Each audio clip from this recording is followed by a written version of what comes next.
Steve Swenson asks, and hello, Steve, and thank you for sending me the self-publishing guide. As I said to Steve, I'm not sure if I want you sending this to me if it's potentially stolen property and shipping it across an international border. But it got here okay, and I will be talking to Steve about where it's going to be going from here. Does he want it back? And I will. Does he want me to add to the sketch? Or but we'll get to that. Steve Swenson asks, Dave, what foreign editions of Spawn 10 are already in the archive?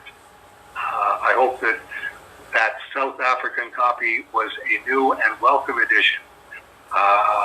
Yes, it definitely was. I can't remember the last time that I got a foreign publication with anything Cerebus or Dave Sim related to add to the foreign publication archive. I got Rolly to scan that. Did he send you the scans of the pages? He did, and I already posted them. And when I posted them, I said, okay, so for all you Spawn 10 completists, just print these out. There's no reason to chase them down. It's mostly Gen 13. Is it really? There's a preview for Gen 13 in the back of it that goes on for, I think, like 6 or 7 pages. And I'm just kind of looking at it going, I understand that, the publisher is going, hey, we're going to publish more stuff.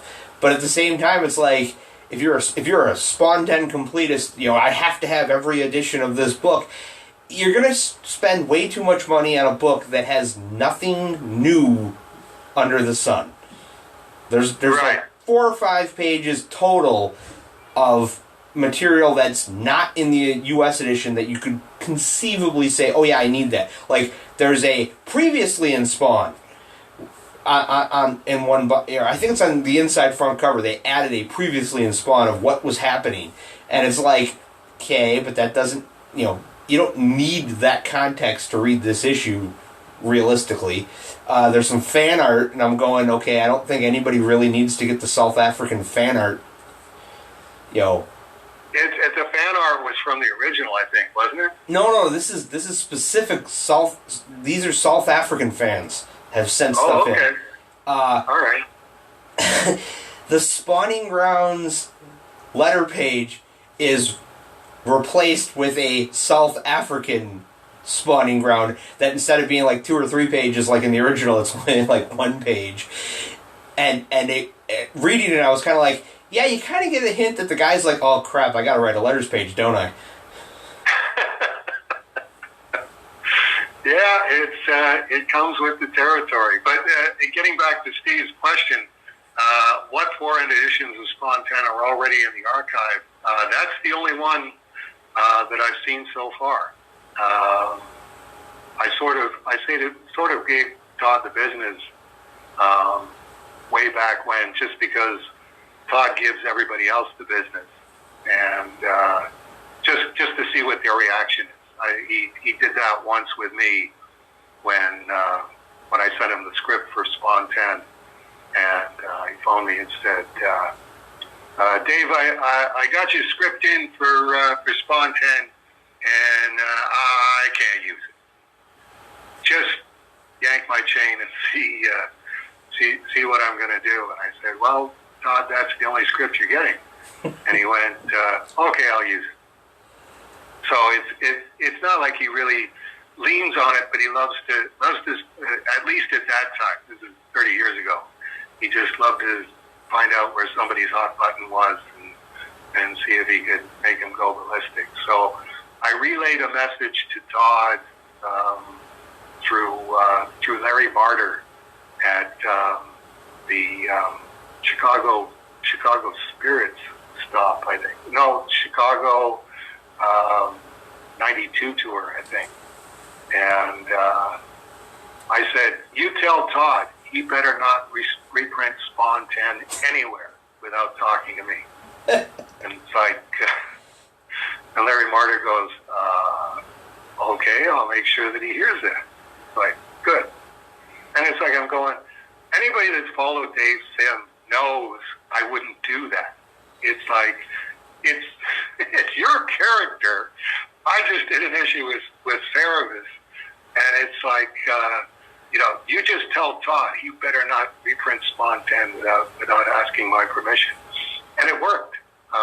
He didn't license Spawn 10 anywhere for years and years and years. And it's like, okay, I didn't mean for it to be that long a joke, but there you go.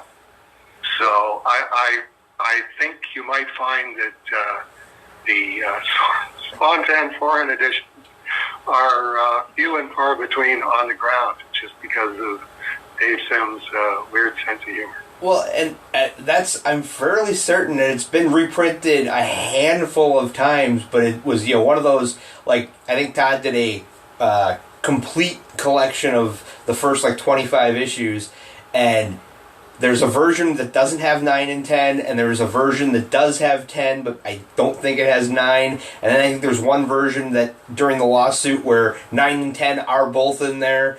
And it's one of those, like, I have Spawn 1 and 2 in Turkish that a friend got me, and I kind of wonder if they did 10 or if they just skipped it. Right.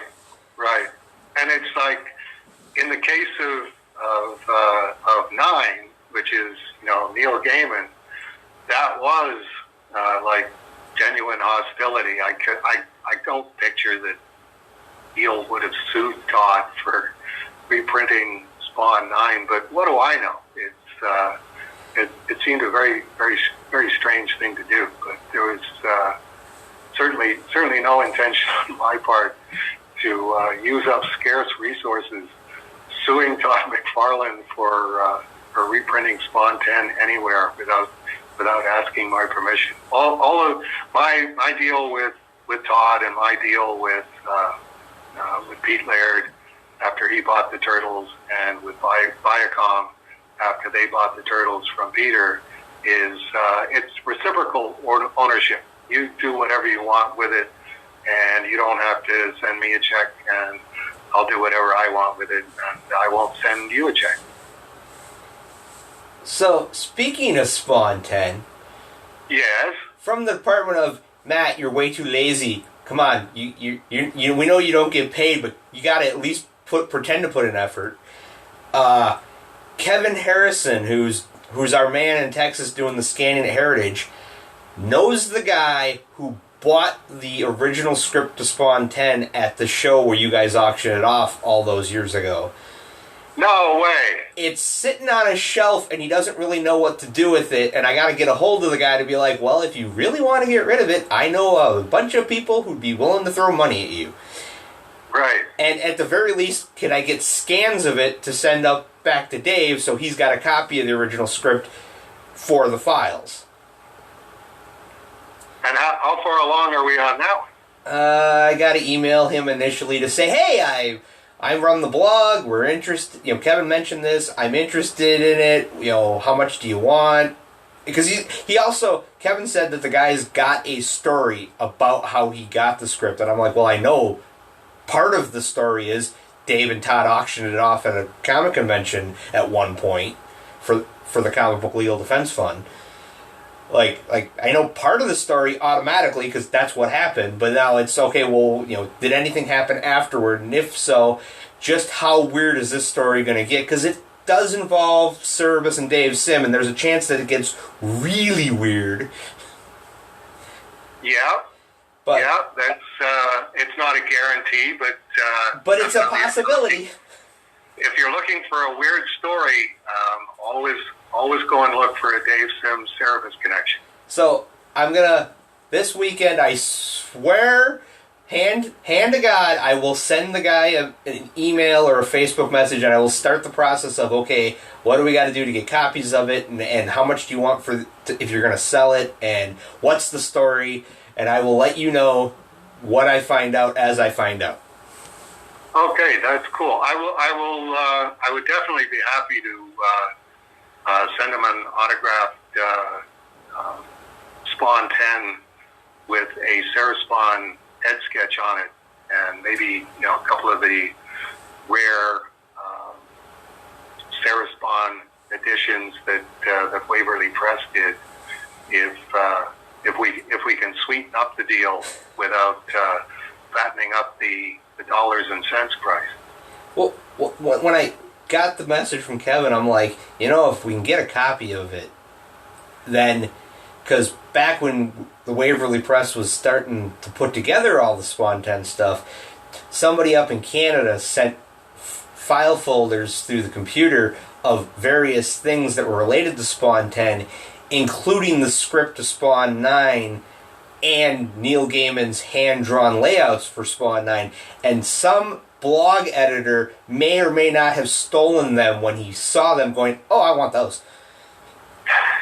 And I was thinking that this guy may have, since he's got access to the 9 script, if we can get access to the 10 script, we could talk to Todd about, hey, how about we do a printing of, these are the scripts, no original art from Todd, just these are the scripts to these 2 controversial Spawn issues, call it Spawn Bad Blood, and sell it as a giveaway to the Hero Initiative. Sure. I know one guy will say yes, and I'm pretty sure the other 2 guys are not going to return my emails. And I'm the controversial one. I'm the guy that goes, yeah, what the heck, let's go for it. And everybody else says, I have to talk to all my lawyers first. Well, I sort of have a relationship with Jim McLaughlin, who, last I checked, was the president of the Hero Initiative. Like, back when I worked at Wizard, and he would go to Wizard's Comic Convention in Chicago, I'd go down, and, like, he remembered me because the first year, they had the Wizard Wheel of Doom, and it was a stupid wheel. You spun it and you won a prize.